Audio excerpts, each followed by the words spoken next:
Doctor Santosh Suman ji का बहुत बहुत स्वागत है आपका सर TV9 की इस बैठक के खास प्रोग्राम में। और आपके शहर में हम गया में आए हैं, बात करेंगे गया की राजनीति पर भी।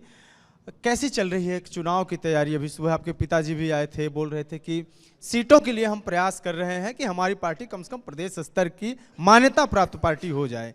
आप लोगों का क्या प्रयास है इसके लिए? क्या एनडीए में इसके लिए कुछ बातचीत हुई है? अपने तरफ से क्या अलग प्रयास है? निश्चित तौर पर उनका सोचना लाजमी है और पार्टी के संरक्षक हैं और हम लोग की पूरी कोशिश है और एक एक कार्यकर्ता हमारे जो हैं पार्टी के सब चाहते हैं कि हम रिकॉग्नाइज पार्टी हो जाएं।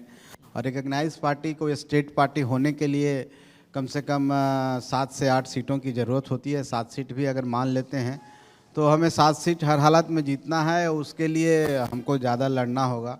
तो निश्चित तौर पर ऐसी बैठकों में जो हमारी इंटरनल बैठक होती है उस पर एक चिंता व्यक्त की गई है और वो चिंता हम लोग सही जगह पर भारतीय जनता पार्टी के फोरम में भी हम लोग उठा चुके हैं और हम समझते हैं कि हम लोग सम्मान के साथ, विचारधारा के साथ एनडीए में हैं। हमारी भावना का वहाँ सम्मान मिलेगा और सब चीज़ ठीक रहेगा।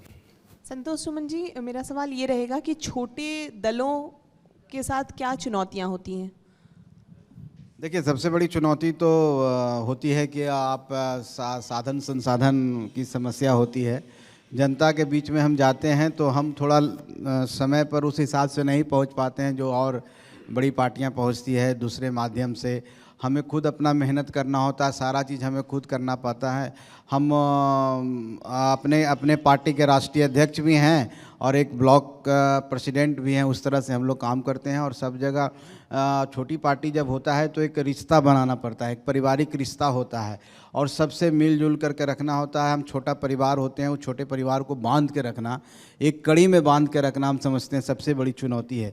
क्योंकि यहाँ पर कोई बड़ी पार्टी में होता है कि एक हायरार्की होता है, बड़े बड़े पद पर होते हैं तो वहाँ पर अनुशासन भी बहुत ज़्यादा पालन होता है। छोटी पार्टियों में हम समझते हैं, जो छोटी पार्टी कहने का मतलब है जो अभी हम संघर्ष करके निकल रहे हैं, वहाँ पर आपको सबको खुश करके चलना होता है। तो एक सबको खुश करके चलना भी एक बहुत बड़ी चुनौती है और हम उतना हार्ड एंड फास्ट भी नहीं हो सकते हैं अपने कार्यकर्ताओं के साथ।